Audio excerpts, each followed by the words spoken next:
प्यारे बच्चों, मैं आपका दिनेश।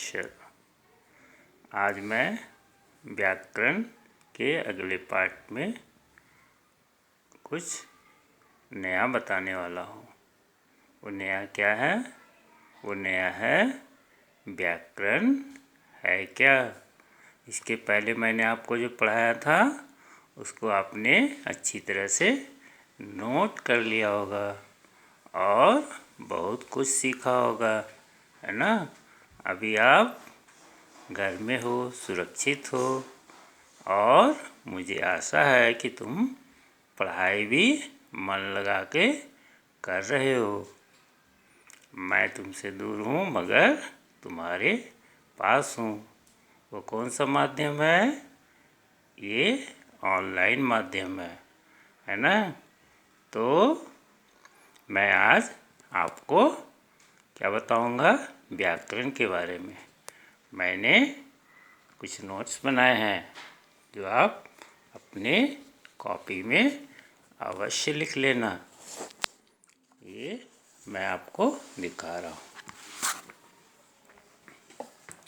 व्याकरण। व्याकरण क्या है बच्चों? व्याकरण भाषा को शुद्ध रूप में बोलना, पढ़ना और लिखना सिखाने वाले शास्त्र को हम क्या कहते हैं? व्याकरण कहते हैं, है ना। तो हम व्याकरण किसे कहते हैं ये आपने जाना? मुझे पता है कि आप कुछ समझे होंगे। किसको कहते हैं? जो शुद्ध रूप से पढ़ना और लिखना सिखाता है, ऐसी किताब, ऐसे शास्त्र को हम व्याकरण कहते हैं। ठीक है। तो हमने सीखा, क्या क्या सीखा? इसके पहले मैंने आपको क्या बताया? भाषा का आविष्कार कैसे हुआ था, भाषा कैसे बनी, है ना, और भाषा के कितने प्रकार है, ये मैंने पिछले वीडियोज़ में आपको पढ़ाया था। आज उसमें हमने क्या क्या सीखा उसका रिवीजन करेंगे। पॉइंट नंबर 1, क्योंकि आपको इससे रिवाइज हो जाएगा। ये पॉइंट अगर आप याद रखेंगे तो आपका ये पूरा चैप्टर कंप्लीट हो जाएगा। मानव ने अपने विचारों को क्या किया? सबसे पहले संकेतों और चिन्हों के द्वारा व्यक्त किया, नंबर 1। ठीक है। नंबर 2, पहले मानव की लिपि चित्रात्मक थी, है ना। उसके बाद नंबर 3, भाषा के रूप हैं कौन कौन से? मौखिक और लिखित, है ना।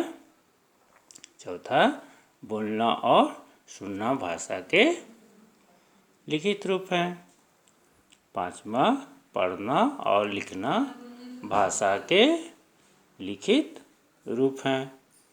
तो लिखित, बोलना और सुनना भाषा के कौन से रूप हैं? मौखिक रूप है। कौन से रूप हैं? मौखिक। यहाँ पे आप क्या करोगे? मौखिक लिख लोगे। ठीक है। मैंने यहाँ पे लिखित लिखा है, आप इसे काट कर क्या करोगे? मौखिक कर लोगे। इसे आपने मौखिक करना है, सही कर लेना। यहाँ पे मैंने लिखित लिखा था, मैं इसे ठीक कर रहा हूँ। यहाँ पे आप क्या करोगे? मौखिक। क्या लिखना है आपको? मौखिक। मौखिक। देखो मैंने काट के इसको, मैंने यहाँ काट के क्या किया? मौखिक रूप है ना। पढ़ना और लिखना भाषा के लिखित रूप हैं। 6ठा पॉइंट क्या है? भारत में अनेक भाषाएं बोली जाती है ना। ये मैंने पढ़ाया था आपको। किसी विशेष या सीमित क्षेत्र में प्रयोग की जाने वाली बोलचाल की भाषा क्या है? बोली कहलाती है। 8वां, प्रत्येक भाषा की अपनी लिखित लिखित रूप होती है। लिखित रूप होती है। यदि लिपि ना होती तो कौन सा है 9 नंबर, यदि लिपि ना होती तो ज्ञान विज्ञान सुरक्षित रख पाना असंभव था। 10वां व्याकरण को शुद्ध रूप में बोलना, पढ़ना और लिखना,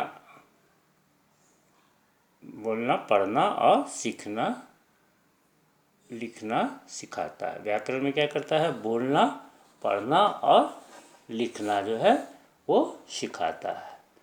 तो ये जो मैंने रिवीजन की इसलिए की क्योंकि मैंने आपको इसके पहले बताया था कि व्याकरण में हमें क्या पढ़ना था कि व्याकरण और उसकी लिपि क्या है और व्याकरण क्या है। तो मैंने आज क्या आपको समझाया? व्याकरण क्या है। अभी मैं पुस्तक में दिए गए क्रियात्मक मतलब होमवर्क के रूप में आपको प्रीव्यू दिखाऊंगा, जिसका आप स्क्रीन शॉट ले लेंगे, जिससे कि आप अपने किताब में इसको, क्योंकि आपके पास अभी पुस्तक नहीं होगी, तो इसके लिए आपको क्या करना है कि आपको सबसे पहले जो मैं प्रीव्यू दिखा रहा हूँ बुक की, उसका आप स्क्रीनशॉट लेके फिर आप अपना इसको कॉपी में उतार लेंगे। ठीक है? तो आप जैसे जैसे मैं दिखा रहा हूँ ऐसे ऐसे आप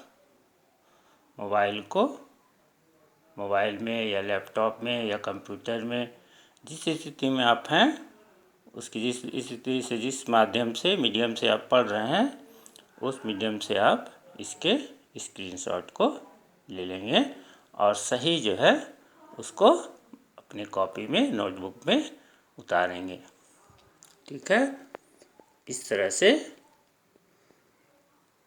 हमारी और आपकी पढ़ाई पूर्ण होगी, है ना? तो ये काम आपको करना। अभी प्रश्न उत्तर नहीं लिखना, लेकिन मैंने एक प्रश्न बनाया है जिसे आप अवश्य लिखेंगे।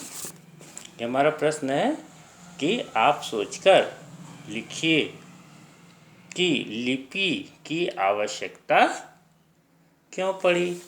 तो ये प्रश्न हमारा है जो आप लिखेंगे।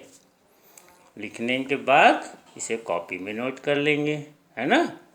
तो इस तरह से मैंने आपको आज क्या बताया, व्याकरण है क्या और हमने पिछले अध्याय में क्या क्या पढ़ाई की।